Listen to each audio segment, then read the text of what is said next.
Bom dia, bom dia. Ontem eu vi um filme Oppenheimer. É um relatório sobre a confecção da bomba atômica. Todo o projeto bilionário, foram gastos 2 bilhões de dólares no projeto da confecção, um projeto chamado Projeto Manhattan. E o filme é perfeito em todo o relato, não esconde nada. Recentemente, a ministra Rosa Weber, presidente do Supremo Tribunal Federal, em um pronunciamento, lendo um texto que ela não escreveu,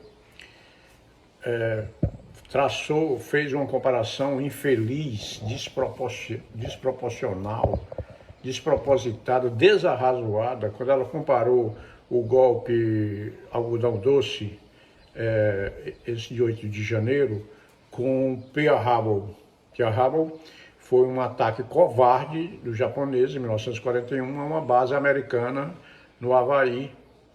Os americanos não estavam na guerra, pelo menos diretamente, eles financiavam a guerra, financiavam a Inglaterra para enfrentar o nazismo, mas eles não estavam diretamente ligados na guerra.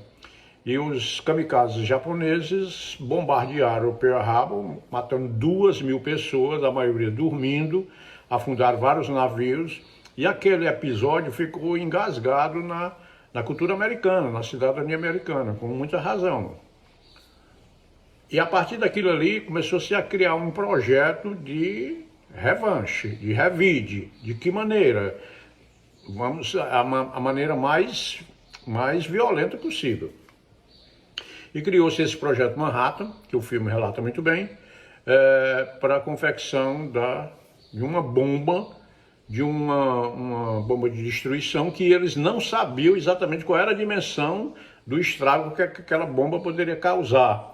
Inclusive físicos diziam que o processo em cadeia poderia não ter fim e via a destruir o próprio mundo. Então o filme ele traça com minúcias de detalhe essas informações.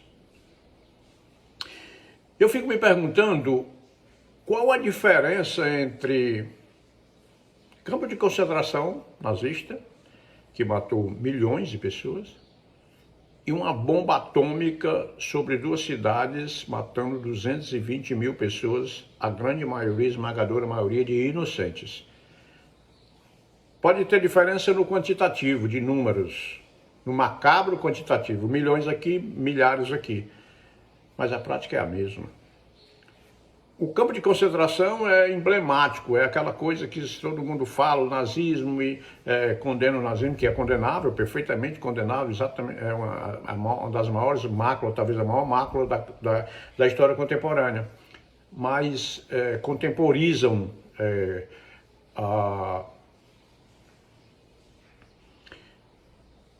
o estrago que a bomba fez em Hiroshima e Nagasaki. O Robert Oppenheimer era um judeu, não poderia ser diferente. Por que não poderia ser diferente? Porque eles são superiores, eles são determinados, têm uma inteligência privilegiada, eles não se consideram como uma raça, mas como um estilo de vida, uma cultura. O Oppenheimer ele conviveu com o Einstein, mas o Einstein com a idade mais avançada, ele mais novo, e se aconselhou com Einstein. O filme mostra, posteriormente, que ele ficou conhecido como o pai da bomba atômica. Você pode ser pai de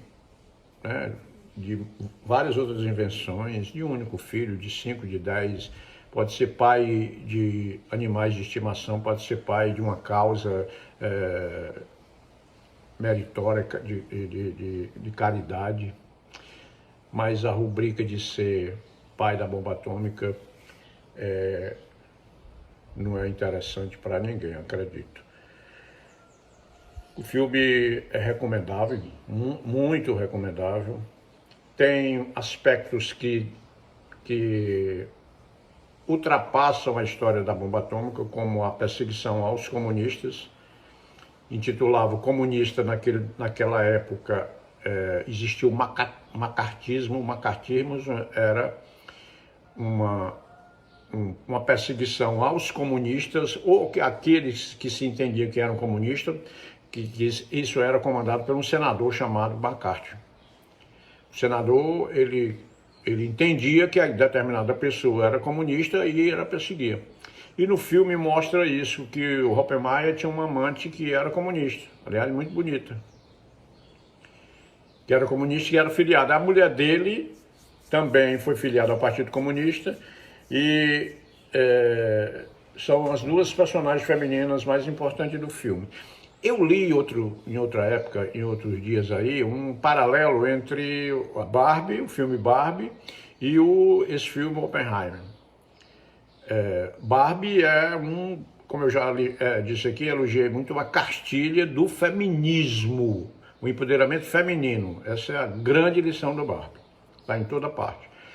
E tentavam traçar um paralelo com Oppenheimer.